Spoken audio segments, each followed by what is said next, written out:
So, Van, as we mentioned, Trump campaign wasting no time blasting Warren.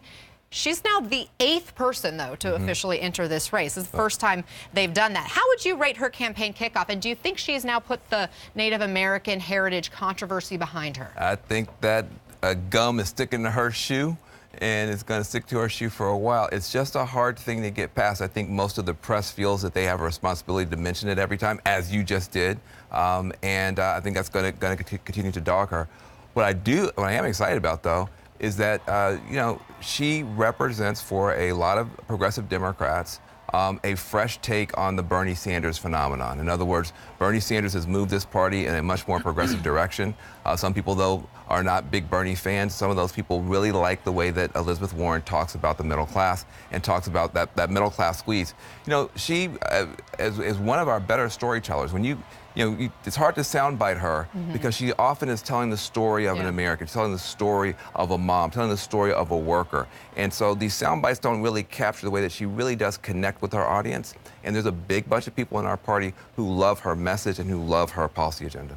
We're hearing from sources that Trump's fundraising email was designed to really boost donations. They see her as somebody who can do that. She's polarizing in their eyes. But do you think that's all it was about, or do you think Trump really sees her as a threat? Oh, no. I think Trump really hopes that she ends up being the nominee. Really? You can disagree with the framing of her as someone who's impersonated a Native American, tried to use race to get it. You can think that that's an inaccurate framing, but it's been a very successful framing. And as sort of a marketing trick, Trump has really turned that into gum on her shoe. Really hard to get away from. And by her own admission, there could be more of this stuff to come out and resurface and keep reminding people that this was part of her past. I think the most generous way to see it is that she's not authentic. And that's damning for voters. Voters see right through that. And so that's something she's going to have to deal with for as long as she will be alive in this primary. I have to wonder, though, if it's something voters care about or if it's just something we're just talking about. Well, the polling, about. I don't know if the polling drills down on that. But in Massachusetts, she does not do well in the polls. Among Democrats, she's beat on a list of possible 2020 candidates by Joe Biden, Kamala Harris, Bernie Sanders. The list goes on and on. I just saw the last Washington Post ABC News poll. Donald Trump beats her among Democratic voters. And I want to talk a little bit more about that in just a second. But as you point out, there's so many people in the Democratic field already and more who could be entering any day now. Van, how do people differentiate themselves? And who do you think's been most successful about doing that so far? Well, look, I think Kamala had the best start. Yeah. And I've known Kamala Harris for 20 years. I was not surprised. It was a button-down, smart operation. No glitches, no stumbles, really. People didn't like her answer on Medicare for all, but that's really the only criticism that you've heard. The thing about Elizabeth Warren, if she could get past this, she does have a track record of having gotten things done for working class people. I mean, she stood up to Wall Street. She actually got, she got a real agency stood up, which is hard to do. And that agency has been, if she could ever talk about it, has done real good stuff to help, people who got credit cards not get ripped off. She, unlike a lot of the people, she really does have a track record of success. I just don't know if she's going to get a chance to talk about it.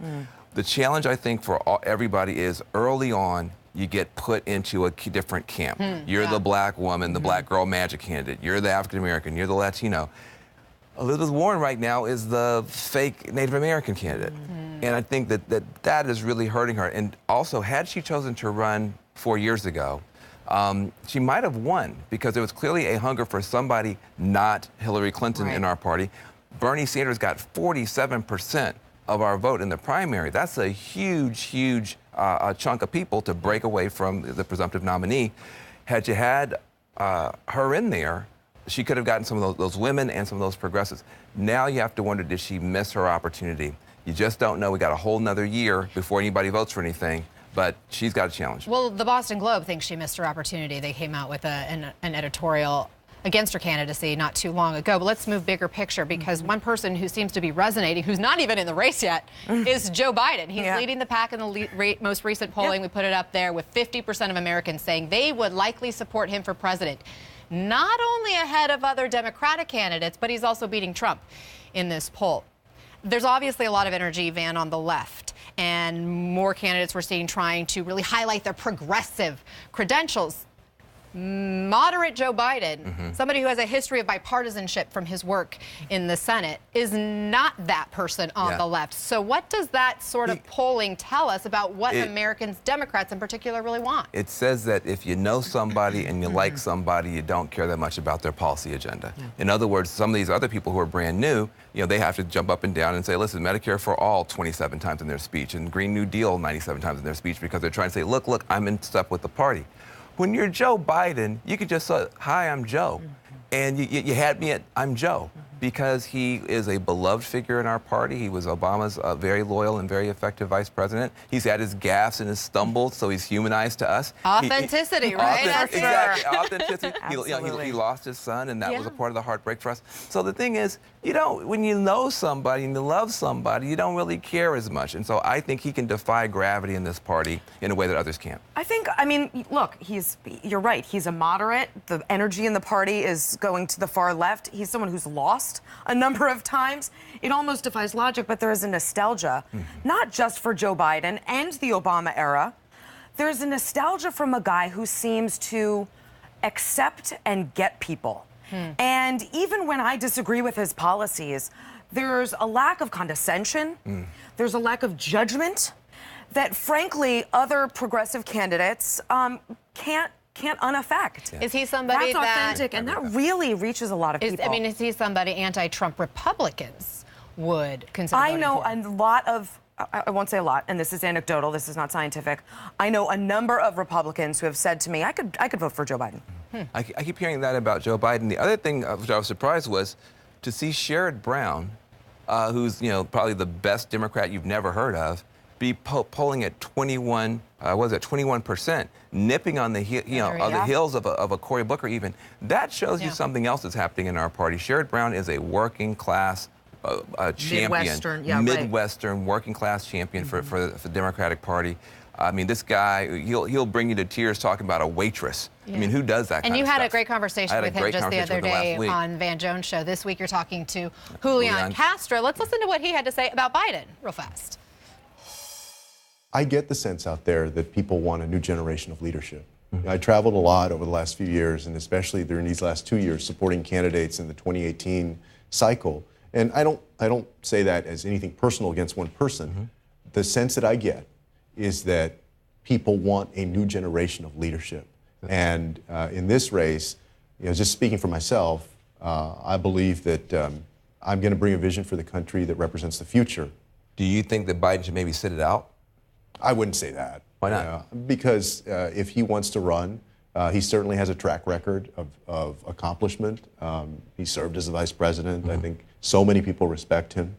He would be a fantastic candidate. So if he wants to run, he should. That was a very humble answer. No. I'm not saying. Please don't sit up. I don't want that sound. Here's the question that I have for you, though. Why hasn't he seen the boost in the polls that others who, I mean, he was one of the first to enter the race, right? Well, now you mentioned Kamala Harris. She enters the polls. She got a big boost. He hasn't. Why isn't he resonating? It's all about timing. I mean, some people may later on say Kamala peaked too soon. You never know.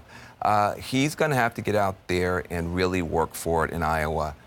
He's an incredibly appealing human being. His interview, he can be a little bit, stiff. In the interview, he opened up. He talked about his family. He's got a story to tell. But honestly, we've never had a Latino be successful in either party.